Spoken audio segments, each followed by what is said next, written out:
बनाएंगे मूंग के दाल का ये लड्डू। ये लड्डू बनारस का फेमस लड्डू है और ये बहुत ही आसान तरीके से बन जाता है। घर में आप इजी तरीके से बना सकते हैं और मुंह में जाते ही ये घुल जाने वाला लड्डू है। बहुत ही इजी तरीके से हमने आपको ये रेसिपी बताई है।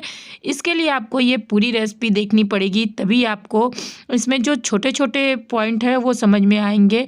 तो चलिए हम बनाना शुरू करते हैं अपने मूंग दाल के लड्डू। तो यहाँ पर हमने 1 कप मूंग दाल ले लिए, ये वजन में 250 ग्राम है। और अब हम इसको ले लेंगे एक कपड़े पे, और यह कपड़ा हल्का सा गीला है और इस पे हम अच्छे से इसे पोंछ लेंगे। आप चाहें तो इसे धोकर सुखवाकर भी यूज़ कर सकते हैं। तो हम इसे अच्छे से कपड़े से इस तरह से पोंछ लेंगे जिससे कि इसके सारे डस्ट निकल जाएं। तो इस तरह से हम जब इसे पोंछ लिए हैं और ये देखिए इसका कलर भी चेंज हो गया है। पहले ये हल्का वाइट था, अब ये पूरा येलो हो चुका है। तो इस तरह से हम इसे दूसरे प्लेट में निकाल लेंगे और इस तरह से देखिए हमारी सारी दाल साफ़ हो चुकी है। तो अब इसको डाल लेंगे मिक्सर ग्राइंडर में। मिक्सर ग्राइंडर में पूरी दाल को हम डाल लिए हैं और इसे अब बारीक पाउडर बनाकर तैयार कर लेते हैं। तो ये हमारा पाउडर तैयार हो चुका है, लेकिन एक बार हम इसे ज़रूर से चाल लेंगे जिससे कि इसमें जो मोटे कण होंगे वो निकल जाएंगे। हमें जो फाइन पाउडर है वही चाहिए। तो इस तरह से हम इसे चाल लेते हैं और इस तरह से हमें फाइन पाउडर मिल गया। ये मोटे कण हमारे निकल गए हैं। इसके पाउडर आपको मार्केट में भी इजी तरीके से मिल जाते हैं। तो अपने गैस की तरफ, और यहाँ गैस पर हमने रख दी है एक कढ़ाई और इसमें हमने डाल दिया है 3/4 कप घी।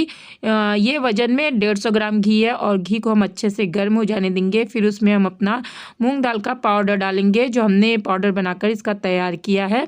और कढ़ाई जो हम ले रहे हैं वो मोटे पैने वाली होनी चाहिए और इस तरह से हम लो मीडियम गैस पर बराबर चलाते हुए इसको भून लेंगे जब तक कि हमारा मूंग दाल घी से अलग ना होने लगे, मतलब घी और मूंग दाल अलग ना होने लगे। तब तक हम इसको बराबर चलाते हुए लो मीडियम गैस पर ही भूनेंगे। यहाँ पर आपको खास ख्याल यही रखना है भूनते समय, अगर आप हाई फ्लेम पर भून देंगे तो ये जल जाएगा जिससे कि आपका लड्डू उतना स्वादिष्ट नहीं बनेगा। तो इस तरह से हम बराबर चलाते हुए इसे भून लेंगे। और हमें अगर घी कम लगेगा तो हम इसमें और घी डाल सकते हैं, लेकिन हम पहले इसे अच्छे से भूनें। और फिर भूनते समय हमें ये ज़रूर ध्यान रखना है कि यहाँ पर गैस की फ्लेम को बिल्कुल नहीं बढ़ाना है। हाँ, थोड़ा सा इसे भूनने में टाइम ज़रूर लगता है, लेकिन भूनने के बाद बहुत ही अच्छी सी इसमें से खुशबू आने लगती है और इसका हल्का सा कलर भी चेंज हो जाता है और ये बहुत ही पतला हो जाता है, मतलब घी पूरा रिलीज़ कर देता है ये जो मूंग दाल है। और इस तरह से देखिए हमें भूनते हुए बस 5 से 7 मिनट ही हुए हैं कि हमारा अच्छे से लड्डू का ये जो हमने मिश्रण तैयार किया है वो हो चुका है। तो आप देख सकते हो बहुत ही खिला खिला सा ये मिश्रण तैयार हुआ हमारा। तो अब गैस की फ्लेम को हम कर देंगे बंद और 2 से 3 मिनट और इसी कढ़ाई में हम चला लेंगे, क्योंकि अभी कढ़ाई हमारी गर्म है। तो इसी में चला लेते हैं और चलाने के बाद हम तुरंत ही इस कढ़ाई को खाली कर लेंगे। देख सकते हैं कि बहुत ही खिले खिले हमारे ये जो बेसन था हमारा जो मूंग दाल का, वो बहुत ही खिला खिला सा हो चुका है, यानी दानेदार हो चुका है। तो अब यहाँ पर हम इस कढ़ाई को दूसरे बर्तन में इस बैटर को खाली कर लेते हैं। तो यहाँ पर आपको ये काम जल्दी करना है, जैसे आप गैस बंद करें इसे तुरंत ही खाली कर लीजिएगा, कढ़ाई में बिल्कुल मत छोड़िएगा। और इस तरह से खाली करके हम इसको अच्छे से फैला देते हैं इस थाली में।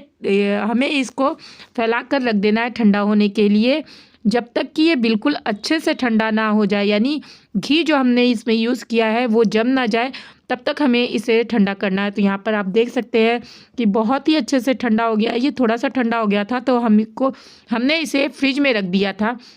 फ्रिज में रखने से थोड़ा जल्दी से ये थिक हो जाता है, मतलब जम जाता है घी।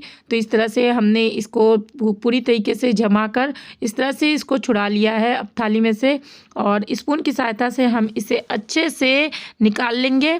और निकालने के बाद हम इसमें ऐड करेंगे क्योंकि हमने अच्छे से पीस कर इसका फाइन पाउडर तैयार कर लिया है। आप पीसने के बाद एक बार चीनी को अच्छे से चाल ज़रूर लीजिएगा। और ये चीनी हमारी जो है वज़न में है 250 ग्राम, जितना कि हमने मूंग दाल लिया था उतना ही हम इसमें चीनी ऐड कर रहे हैं।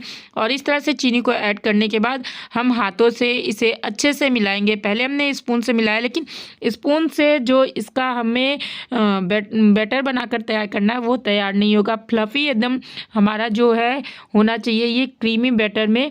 तो इस तरह से हम हाथों से ही अब अच्छे से मसलते हुए तैयार कर लेंगे। हाथों को अच्छे से धुलकर साफ़ कर लेंगे, फिर उसके बाद हाथों से हम इसको अच्छे से मसल कर तैयार करेंगे। और इस तरह से हाथों से मसलने पर घी जो है वो थोड़ा सा नरम होगा, गर्म होगा, तो उसकी वजह से ही जो हमारा फ्लफीपन है वो इस मिठाई में आएगा।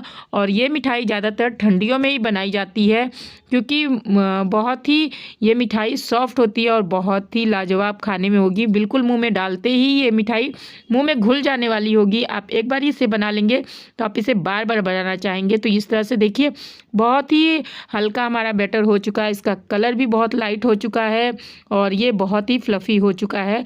तो इस तरह से हमारा बैटर हमने इस तरह से हाथों से मिलाते हुए 8 से 10 मिनट हुए थे और इस तरह से हमारा बैटर अच्छे से फ्लफ़ी हो चुका है।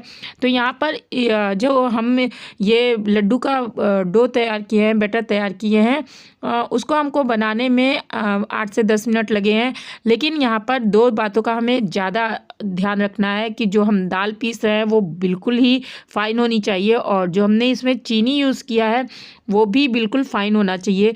तो ये दोनों चीज़ें अच्छे से फ़ाइन रहेंगी तो हमारा लड्डू बहुत ही अच्छे से बनेगा। तो यहाँ पर हमें कप केक वाली कटोरी पेपर वाली नहीं मिल रही थी, तो हमने उसका जुगाड़ किया है।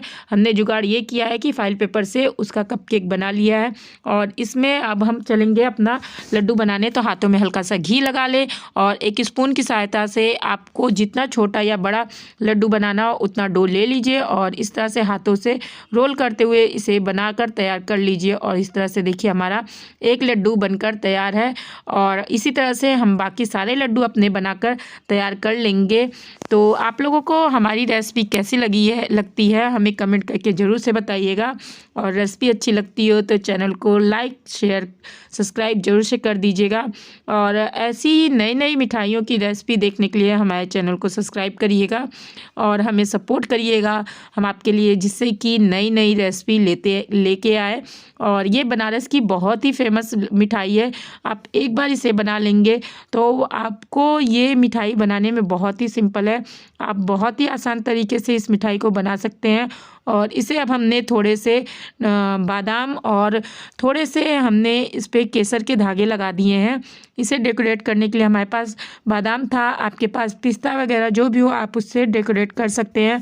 तो ये मिठाई हमारी बनकर तैयार हो चुकी है। तो कैसी लगी हमें कमेंट करके जरूर से बताइएगा और रेसिपी अच्छी लगी हो तो चैनल को लाइक शेयर सब्सक्राइब कर लीजिएगा। मिलते हैं नई रेसिपी के साथ, तब तक के लिए नमस्ते।